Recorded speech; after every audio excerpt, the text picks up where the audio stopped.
اور ہمارے ہاں یہاں پر کیا معاملہ ہے کہ ادھر بیٹا کہہ رہا ہے کہ میری کرا دو، وہاں پہ وہ شریف بچہ ہے تبھی تو شادی کا کہہ رہا ہے، وہ اسے لڑکی کہہ رہی ہے میری شادی کرا دو، شریف بچی ہے تبھی تو ڈیٹے نہیں مار رہی اور تبھی تو وہ بوائے فرینڈ بنا کے نہیں بیٹھی ہوئی ہے۔ لیکن اگر اللہ میاں عورت کو طلاق کا حق دے دیتے نا، ہم سب رنڈے میں بیٹھے ہوئے ہوتے یہاں پہ۔ دنیا صاحب پاکستان سے پوچھتے ہیں، میں میکینیکل انجینئر کے 3rd ایئر میں پڑھتا ہوں، میں نے اپنی فیملی کو شادی کے لیے راضی کر لیا، میرے پاس 2 آپشنز ہیں، ایک لڑکی تو ڈاکٹر ہے اور شادی کے بعد جاب بھی کرے گی، جبکہ دوسری لڑکی گھریلو ہے، مشورہ دیجیے کہ کس سے کروں؟ اگر دینداری کو ترجیح دوں تو دینداری کے لحاظ سے بھی دونوں برابر ہیں، مشورہ یہ کہ دونوں سے کریں۔ یہ ہے پاکستان کے ہر دل عزیز شغلی مولوی مفتی طارق مسعود۔ ان کی کلپ سے آپ کو اندازہ ہو گیا ہوگا کہ لوگ ان کو شغلی مولوی کیوں کہتے ہیں۔ مفتی طارق مسعود صاحب کی گفتگو کا ایک خاص انداز ہے، کوئی روک ٹوک نہیں، کوئی مؤدبانہ لفظوں کا انتخاب نہیں، جو دل میں آتا ہے سیدھا پبلک کے سامنے کہہ دیتے ہیں۔ کچھ لوگ کہتے ہیں کہ یہ دینی معاملات کو ہر وقت لطیفوں کے ذریعے ایکسپلین کرنے کی کوشش کرتے ہیں، جو کہ مناسب نہیں ہے، جبکہ کچھ لوگ کہتے ہیں کہ یہ مذہب کو عام آدمی کے لیے ریلیٹیبل بنانے کی کوشش کر رہے ہیں۔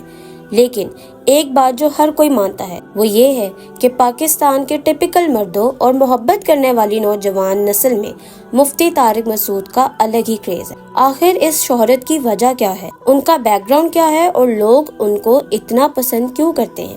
آج کی اس ویڈیو میں ہم مفتی طارق مسعود، ان کے یونیک سٹائل اور ان کی شہرت کی وجہ کیا ہے اس پر ڈیٹیل میں بات کریں گے۔ مفتی طارق مسعود 4 مارچ 1975 میں سرگودا میں پیدا ہوئے۔ ان کا تعلق ایک مہاجر فیملی سے ہے۔ ان کے والدین کا تعلق شرنپور انڈیا سے تھا۔ ان کے والد حافظ قرآن اور زمیندار تھے۔ مفتی صاحب ایک پٹھان فیملی سے بلانگ کرتے ہیں۔ مفتی صاحب نے انیشل ایجوکیشن گھر سے ہی حاصل کی اور میٹرک کے exams Pakistan air base school سے پاس کیے۔ اس کے بعد انہوں نے S M science college Karachi میں FSc میں ایڈمیشن لیا۔ FSc کے اینڈنگ ڈیز میں وہ ایک تبلیغی جماعت سے بہت زیادہ متاثر ہوئے۔ ان کی ہمیشہ سے خواہش تھی کہ وہ پاکستان نیوی کا حصہ بنے، کیونکہ ان کو دنیا گھومنے کا کافی شوق تھا، لیکن اس جماعت نے ان کی توجہ حاصل کر لی تھی اور وہ کافی عرصے تک اس جماعت کے لوگوں کے درمیان بیٹھتے رہے۔ اس کے بعد مفتی طارق مسعود صاحب کے والد نے ان کو ناظم آباد کراچی کے دارالافتاء والارشاد مدرسہ میں دین کے حوالے سے تعلیم کا سفر شروع کرنے کے لیے بھیج دیا۔ وہاں پر مفتی رشید صاحب نے ان کو کافی انفلوئنس کیا۔ مفتی صاحب کے شروع کے 2 سال اس مدرسے میں بہت دشواری سے گزرے، کیونکہ ایک تو وہاں بہت ڈیفرنٹ ماحول تھا، دوسرا گھر والوں سے دوری۔ 8 سال درس نظامی کی تعلیم حاصل کی، جو اسلامی علوم کا ایک کمپریہنسو کورس ہوتا ہے۔ اس کے بعد مفتی صاحب نے 2 سال حدیث کے حوالے سے اعلیٰ تعلیم بھی حاصل کی۔ 13 سال پہلے ان کے سرکل میں موجود کچھ مخلص لوگوں نے مفتی صاحب کو ڈیجیٹل میڈیا پر تبلیغ کے حوالے سے مشورہ دیا اور پھر ان کے نام سے ایک ویب سائٹ اور YouTube چینل کا آغاز کیا۔ ان کے بیانات کی پاپولیرٹی دیکھتے دیکھتے لوگوں میں بڑھ گئی اور وہ پسند کیے جانے لگے۔ آج مفتی صاحب کے YouTube چینل پر ملینز میں ویوز آتے ہیں۔ اگر دیکھا جائے تو مفتی طارق مسعود کا شروع کا سفر صرف مسجد اور مدارس تک محدود تھا۔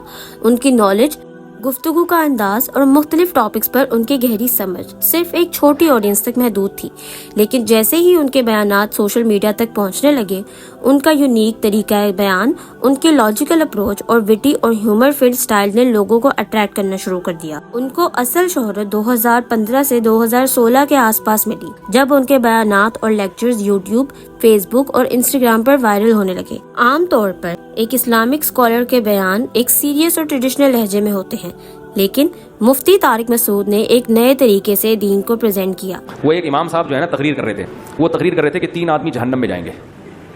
ایک وہ جو نماز نہیں پڑھتا، ابھی تیسرا کہنے نہیں لگتے، ایک دیہاتی کھڑا ہو جاتا کہ بھائی میرا ایک سوال ہے، اس کا جواب دیں۔ وہ کہتے ہیں بیٹھ جا، بات تو مکمل ہونے دے، اس کو بٹھا دیا۔ پھر کہتے ہیں بھائی دیکھو حضرات، 3 آدمی جہنم میں جائیں گے، جو سود کھاتا ہے، ایک جو نماز نہیں پڑھتا۔ تیسرا وہ پھر کہتا ہے حضرت میرا ایک مسئلہ ہے۔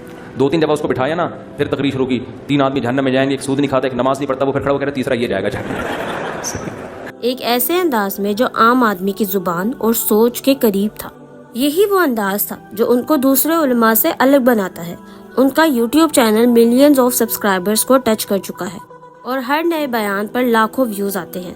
صرف پاکستان نہیں بلکہ انڈیا، بنگلہ دیش، UAE، UK، USA اور دنیا کے کئی ملکوں تک ان کا اثر پھیل رہا ہے۔ لیکن صرف اسلام کے حوالے سے علم دینا ہی ان کو مشہور نہیں بناتا۔ ان کی فیم کی کچھ خاص وجوہات ہیں۔ جو ان کو سننے اور دیکھنے والوں کی تعداد کو دن بدن بڑھا رہا ہے۔ ان کی گفتگو صرف کتابی نہیں ہوتی بلکہ سوشل اور سائیکولوجیکل ایشوز، ماڈرن زمانے کے چیلنجز اور ان پر ان کی بلنٹ اور کھلی گفتگو لوگوں کو اٹریکٹ کرتی ہے۔ علماء تو بیانات میں یہ کرتے نظر کی حفاظت کرو، کوئی ایجوکیشن میں کسی کو نہ دیکھو، کوئی اچھی لگ رہی ہے تو بہت گناہ مل رہا ہے آپ کو، یوں میں کہتا ہوں جو اچھی لگ رہی ہے نکاح کا پیغام بھیج کے شادی کرو، اتنا آسان کر دیا نا، شادی ہو گئی دوبارہ اچھی لگ رہی ہے اس سے بھی کر لو۔ لیکن یہی گفتگو کبھی کبھی ان کے لیے مسئلہ بھی بن جاتی ہے، کیونکہ وہ اکثر غیر محتاط گفتگو کر جاتے ہیں جو مناسب نہیں ہوتی۔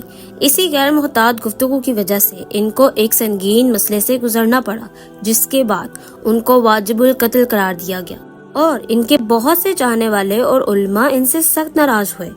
یہ کچھ عرصہ پہلے کا واقعہ ہے جب اپنے ایک بیان کے دوران مفتی صاحب نے قرآن کے حوالے سے یہ بات کی کہ قرآن پاک میں گرامیٹیکل مسٹیکس ہیں۔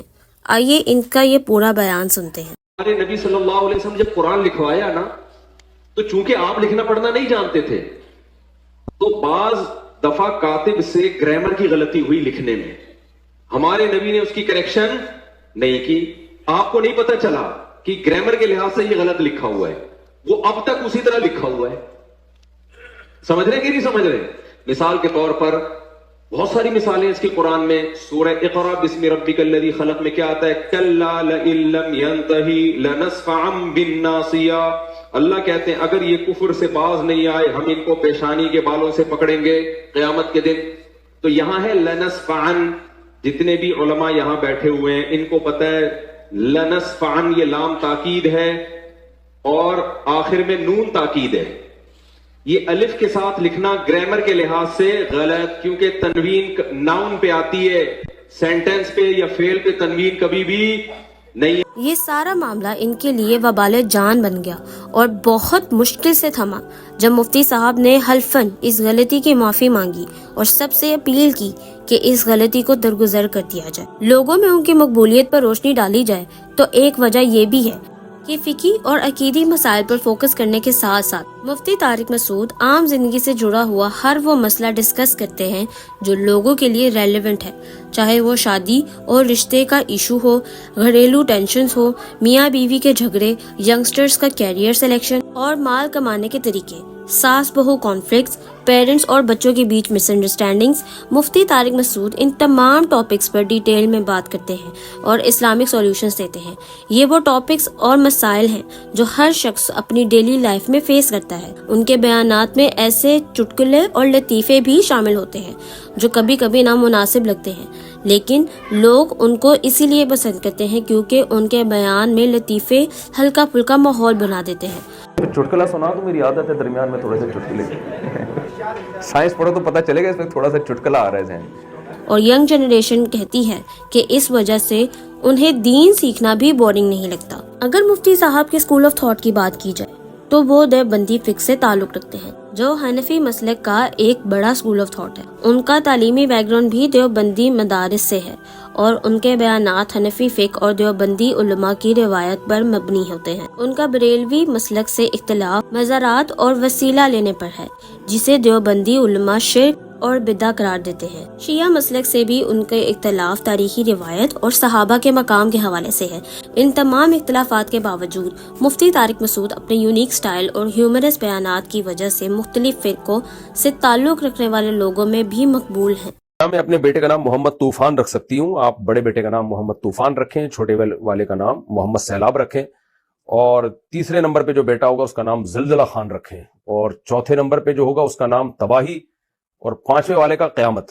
آج کل ایک مشہور پاکستانی ایکٹر کا ادا کیا گیا ایک لفظ کافی زیادہ وائرل ہو رہا ہے۔ جی ہاں، میں بات کر رہی ہوں لفظ فی الحال کی، جو دانش تیمور کے لیے وبال جان بن گیا۔ سامنے بھی کہتا ہوں، آج سب کے سامنے کہہ دیتا ہوں یہ بات، مجھے اجازت ہے 4 شادیوں کی، میں کر نہیں رہا ہوں وہ الگ بات ہے، لیکن یہ اجازت مجھے اللہ نے دی ہوئی ہے کہ میں زندگی فی الحال جو ہے وہ انہی کے ساتھ گزاروں۔ اس بات سے تو ہم سب ہی واقف ہیں کہ 4 شادیوں کی اجازت پر بات چیت پاکستانی مرد حضرات کا سب سے زیادہ فیوریٹ ٹاپک ہے۔ انہی 4 شادیوں کا ٹاپک طارق مسعود صاحب کا بھی سب سے زیادہ پسندیدہ ٹاپک ہے۔ جیسے ہی اس حوالے سے سوال آتا ہے تو مفتی طارق صاحب کے چہرے پر الگ ہی خوشی ہوتی ہے۔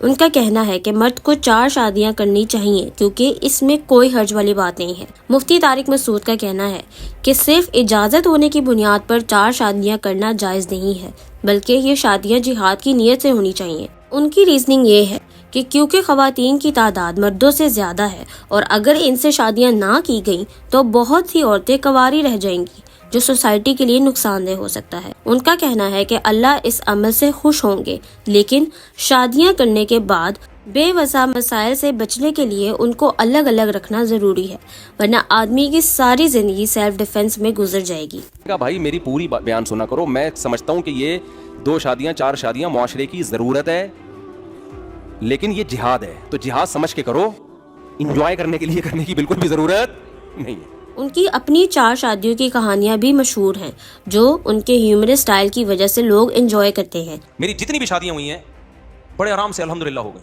پہلی شادی ہوئی، لڑکی کے جو دلہن کے ابا آئے اور میری والدہ، وہ پنجاب میں تھے، ہم اپنی والدہ کے ساتھ چلے گئے، راستے سے ہم نے بھاولپور سے اپنے بھائی اور بھابھی کو اٹھا لیا، وہاں گئے ہیں، بس یہی بارات تھی، ہمارا نکاح ہوا اور میں، میری والدہ اور زوجہ بائی ایئر آ گئے۔ تو پھر دوسری بھی ایسے ہی ہو گئی ہماری، وہاں بھی ایسے ہی ہوا، میں دوسری میں تو کوئی تھا ہی نہیں نا، وہ تو پکڑے جاتے تو پٹتے، ہم نے تیسری بھی اسی طرح کر لی۔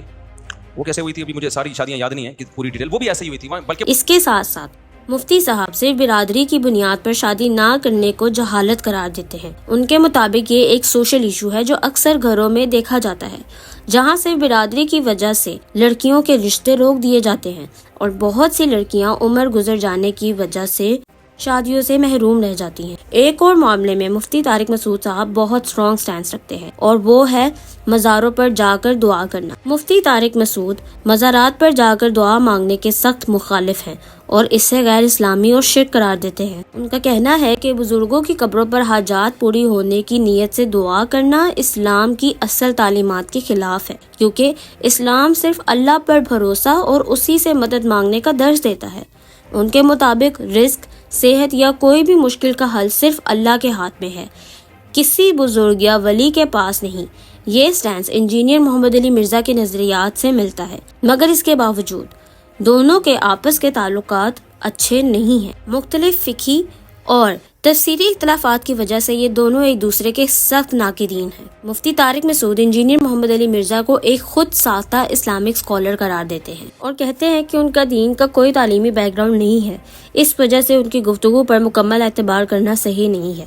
دونوں کے درمیان ایک پرانا آئیڈیالوجیکل اور تھیولوجیکل کانفلکٹ ہے۔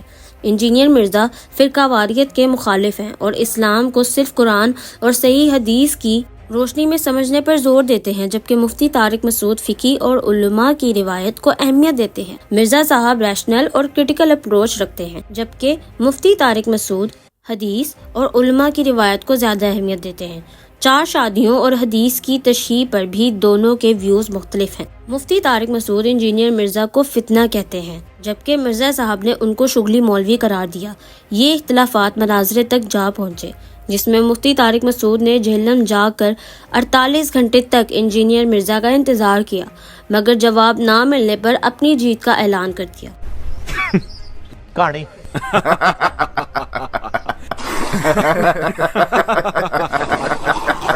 خیر، پاکستان میں مولوی حضرات اکثر ہی توجہ کا مرکز بنے رہے ہیں، کیونکہ ان کی طرف سے کوئی نہ کوئی ایسی بات ضرور سننے کو ملتی ہے جو یا تو وائرل ہو جاتی ہے یا شدید ٹرولنگ کا شکار بنتی ہے۔ مفتی طارق مسعود بھی انہی اسکالرز میں سے ایک ہیں، مگر ایک یونیک ٹوسٹ اور ہیومر اسٹائل کے ساتھ جو ان کو باقی علماء سے مختلف بناتا ہے۔